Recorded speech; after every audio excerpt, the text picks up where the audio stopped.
नमस्कार दोस्तों, स्वागत है हमारे YouTube चैनल पे। क्रिकेट को भारत में धर्म की तरह पूजा जाता है और इस खेल को भारत ने तमाम ऐसे खिलाड़ी दिए हैं जिन्होंने पूरी दुनिया भर में अपने काबिलियत के दम पर एक अलग ही मुकाम हासिल किया है और उन्होंने उस समय अपने प्रदर्शन को सबसे ऊंचाइयों तक पहुंचाया है जब टीम को इसकी सबसे ज्यादा जरूरत।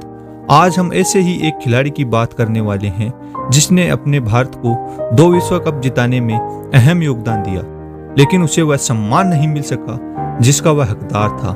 हम बात कर रहे हैं गौतम गंभीर की। तो आज हम आपके साथ गौतम गंभीर के जीवन, क्रिकेट कैरियर एवं उनसे जुड़े कुछ अनसुने पहलुओं को साझा करने वाले हैं। तो लीजिए सबसे पहले उसके प्रारंभिक जीवन के बारे में जान लेते हैं।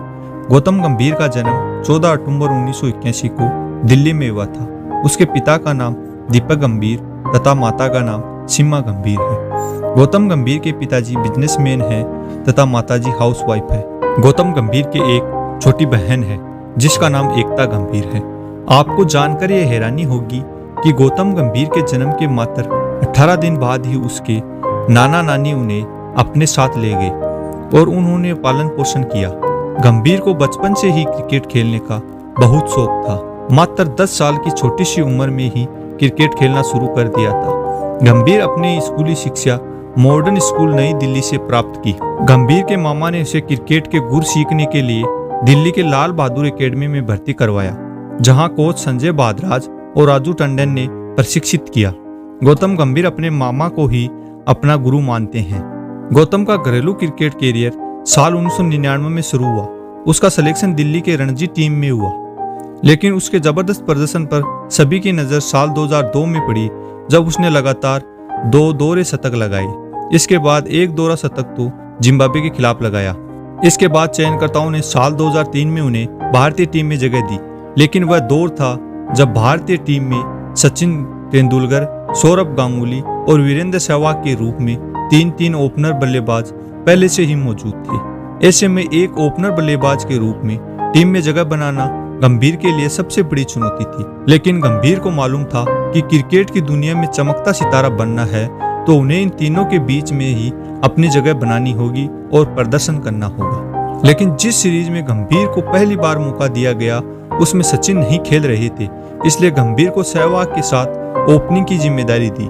इस सीरीज में गंभीर ने पहले मैच में 11 रन और दूसरे मैच में 18 रन बनाकर आउट हो गए, लेकिन तीसरे मैच में गंभीर ने जबरदस्त प्रदर्शन करते हुए 72 रन की पारी खेली और मैन ऑफ द मैच बने। उसके बावजूद उसकी टीम में लगातार जगह बना पाना उसके लिए आसान नहीं रहा। भारतीय क्रिकेट टीम में बने रहने के लिए टेस्ट क्रिकेट में सबसे अच्छा रास्ता है, क्योंकि टेस्ट क्रिकेट में सहवाग तो ओपनिंग के रूप में जम चुके थे, लेकिन दूसरे छोर पर कई खिलाड़ी आ जा रहे थे। दरअसल सचिन और सौरभ तो टेस्ट में मध्य क्रम में खेलते थे, इसलिए टेस्ट में बतौर ओपनर जगह बनाना कुछ आसान था। इसकी शुरुआत हुई साल 2004 में जब ऑस्ट्रेलियाई टीम भारत के दौरे पर आई। इस सीरीज के चौथे मैच में गंभीर को टेस्ट डेब्यू करने का मौका मिला, लेकिन गंभीर ने इस मैच की पहली पारी में 3 और दूसरी पारी में 1 रन बनाकर आउट हो गए। लेकिन उसके बाद उन्होंने अपना दूसरा टेस्ट दक्षिणी अफ्रीका के खिलाफ खेला। इस मैच में उन्होंने 96 रनों की पारी खेलकर सबको अपनी जबरदस्त प्रतिमा का परिचय दे दिया, लेकिन अगले कुछ मैचों में अपना प्रदर्शन बरकरार नहीं रख सके और उन्हें टेस्ट टीम में बाहर निकाल दिया गया, लेकिन वह वनडे टीम में खेलते रहे। गंभीर ने साल 2005 से 2007 के बीच में भारत के लिए कई वनडे अंतर्राष्ट्रीय मैच खेले। हालांकि जब साल 2007 का वनडे विश्व कप हुआ तो फिर उन्हें एक बार नजरअंदाज कर दिया गया, क्योंकि टीम में सचिन और सौरभ पहले से ही मौजूद थे। इसके बाद टीम से बाहर होने पर गंभीर बिल्कुल टूट से गए। उन्हें क्रिकेट छोड़ने का मन बना लिया था, लेकिन गंभीर ने क्रिकेट के अलावा कभी किसी क्षेत्र में जाने के बारे में सोचा ही नहीं था। विश्व कप में नहीं चुने के बाद गंभीर ने कहा, जब मुझे विश्व कप के लिए हटा दिया गया था तो कई बार ऐसा हुआ मैं अब नहीं खेलना चाहता था, मैं अभ्यास नहीं करना चाहता था, मैं खुद को प्रेरित नहीं कर सका, लेकिन मेरे पास कोई और विकल्प नहीं था। फिर गंभीर ने अपने आप को प्रेरित किया और नए सिरे से टीम में जगह बनाने के लिए मेहनत करने लगे। भारतीय टीम का विश्व कप में खराब प्रदर्शन के कारण पहले ही दौर में बाहर हो गई। फिर इस साल बांग्लादेश के खिलाफ हुई सीरीज में गंभीर को टीम में सिलेक्ट कर लिया गया। गंभीर के जीवन में दूसरा मौका समझकर उन्हें इस मौके के पूरी तरह भुनाने का संकल्प ले लिया।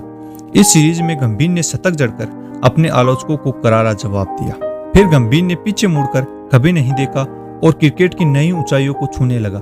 इसके बाद गंभीर को साल 2007 की ICC T20 वर्ल्ड कप के लिए भारतीय टीम में चुना गया, जिसका आयोजन दक्षिण अफ्रीका में हुआ था और भारत ने फाइनल में पाकिस्तान को हराकर विश्व विजेता बना था। गंभीर ने क्रिकेट के इस छोटे प्रारूप में बेहतरीन प्रदर्शन किया और टूर्नामेंट में वह भारत के लिए सबसे ज्यादा रन बनाने वाले बल्लेबाज बने। इस टूर्नामेंट में गंभीर ने 37.83 की औसत से 227 रन बनाई, जिसमें 3 अर्धशतक शामिल थे।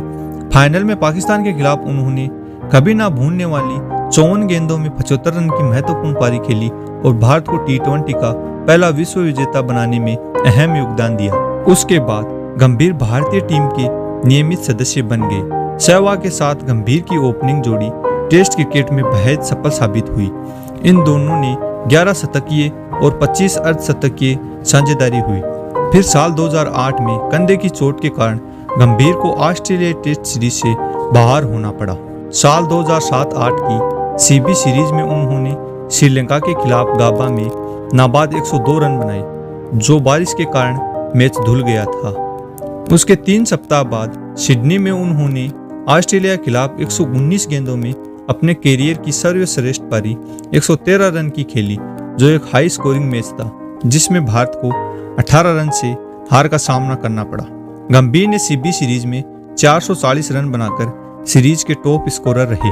2008 में गंभीर लगातार उच्च स्कोर बनाकर भारतीय टेस्ट टीम में अपनी जगह पक्की कर ली। दिल्ली के साथी खिलाड़ी वीरेंद्र सहवाग के साथ बल्लेबाजी करते हुए उन्होंने दिसंबर तक 7 मैचों में 61 से अधिक औसत से 858 रन बनाई, जिसमें बॉर्डर गावस्कर ट्रॉफी में ऑस्ट्रेलिया के खिलाफ 2 शतक भी शामिल है। हालांकि इस मैच में विवादों में शामिल हो गए। उन्होंने रन लेते समय शेन वाटसन को कोहनी मार दी थी। उसके बाद उन्हें एक टेस्ट के लिए टीम से बाहर कर दिया गया था। कौन भूल सकता है साल 2009 में उसकी न्यूजीलैंड के खिलाफ खेली गई 137 रन की पारी, जिसमें उन्होंने 5 सत्र तक बल्लेबाजी करते हुए 430 से अधिक गेंदों को खेलकर भारत और हार के बीच में मैच को बचाया। इस पारी के बाद सहवाग ने उन्हें राहुल द्रविड़ के बाद भारत की दूसरी दीवार कह दिया था। गंभीर ने 6 पारियों में 89 की औसत से 445 रन बनाकर भारत को 1-0 से सीरीज जीत लाने में मदद की और 41 साल बाद उसे न्यूजीलैंड में सीरीज जीतने का रिकॉर्ड बनाया। इस बीच गंभीर ने धोनी की अनुपस्थिति में 6 मैचों में कप्तानी की और भारत की ये सभी 6 मैच जीते। गंभीर को साल 2009 में ICC test player of the year रूप से नामित किया गया था और जुलाई में ICC रैंकिंग में उन्हें कुछ समय के लिए नंबर 1 बल्लेबाज का दर्जा दिया था। फिर आया साल 2011 वनडे विश्व कप, जो भारत में खेला गया था। इस विश्व कप के फाइनल मुकाबले में भारत को श्रीलंका के 275 रन के लक्ष्य का पीछे करना था। लक्ष्य का पीछा करते हुए भारत की शुरुआत बेहद खराब थी। वीरेंद्र सहवाग और सचिन तेंदुलकर जल्दी पेविलियन लौट गए और फिर एक और विश्व कप फाइनल में भारत के लिए मैच विनर साबित हुए गौतम गंभीर। गौतम गंभीर ने पहले विराट और उसके बाद कप्तान महेंद्र सिंह धोनी के साथ मिलकर टीम को जीत के करीब ला खड़ा कर दिया। गंभीर ने फाइनल मुकाबले में 97 रन बनाए थे और भारत की जीत में अहम भूमिका निभाई थी, लेकिन मैच का सारा श्रेय मिला कप्तान महेंद्र सिंह धोनी को। उन्होंने 91 रन की पारी खेली और एक छक्का लगाकर भारत को विश्व चैंपियन बनाया। गंभीर को इस बार उतनी लाइमलाइट नहीं मिली जितनी उन्हें मिलनी चाहिए थी। एक इंटरव्यू के दौरान गंभीर ने 2011 वर्ल्ड कप फाइनल में शतक ना पूरा कर पाने के बारे में कहा था कि 97 रन बनाने से पहले मैं शतक के बारे में सोचा नहीं था। मेरा ध्यान श्रीलंका द्वारा दिए गए टारगेट पर था। मुझे यह याद है जब ओवर खत्म हुआ, मैं और धोनी क्रीज पर थे। धोनी ने मुझे कहा कि 3 रन बना लो और अपना शतक पूरा कर लो। गंभीर ने कहा कि धोनी ने मुझे शतक का याद दिलाया नहीं होता तो मैं आसानी से शतक पूरा कर लेता, लेकिन शतक बनाने के चक्कर में मैंने शॉट खेला और मैं विकेट गंवा दिया। गंभीर का विवादों से भी गहरा रिश्ता रहा है, फिर चाहे ऑस्ट्रेलिया और पाकिस्तानी खिलाड़ियों को गाली देने का मामला हो या फिर धोनी के फैसलों पर सवाल उठाने का हो। गंभीर को जो ठीक लगा उन्होंने वही किया। गंभीर ने धोनी के ऑस्ट्रेलिया में साल 2012 में खेली गई सीरीज के दौरान सचिन तेंदुलकर, वीरेंद्र सहवाग और गंभीर को एक साथ टीम में नहीं खेलने के फैसले का विरोध किया था। गंभीर ने कहा था कि ट्राई सीरीज में धोनी ने कहा था कि हम तीनों यानी कि सचिन, सहवाग और गंभीर एक साथ नहीं खेल सकते, क्योंकि उन्हें साल 2015 वनडे विश्व कप के लिए टीम तैयार करनी है। ये बड़ा झटका था। मुझे लगा कि मेरी जगह किसी भी क्रिकेटर को ये तगड़ा झटका होता। गंभीर हमेशा चाहे कैसे भी खिलाड़ी रहे हो जो दबाव में नहीं रहना चाहते थे, फिर चाहे विपक्षी टीम का हो या फिर टीम मैनेजमेंट का। शायद इन्हीं वजह से गंभीर का कैरियर दांव पर आ गया। इसी बीच गंभीर आईपीएल में कोलकाता नाइट राइडर्स के कप्तान बनाए और उन्हें गंभीर ने 2 बार अपनी टीम को आईपीएल खिताब जिताया। गौतम गंभीर एक ऐसे खिलाड़ी हैं जो हमेशा जोश के साथ नए अवतार में नजर आता था। साल 2016 में जब जुझारू खिलाड़ी को टीम से बाहर कर दिया गया तो वह फिर कभी किसी भी अवतार में वापसी करने में कामयाब नहीं हो सका और उन्हें आखिरकार जब उन्हें लगा कि भारतीय टीम की जर्सी उसके नसीब में नहीं है तो उन्होंने 4 दिसंबर 2018 को क्रिकेट से अलविदा कह दिया। गंभीर ने 58 टेस्ट मैचों में 41.96 की औसत से 4154 रन बनाए। उसमें से 9 शतक और 22 अर्धशतक शामिल है।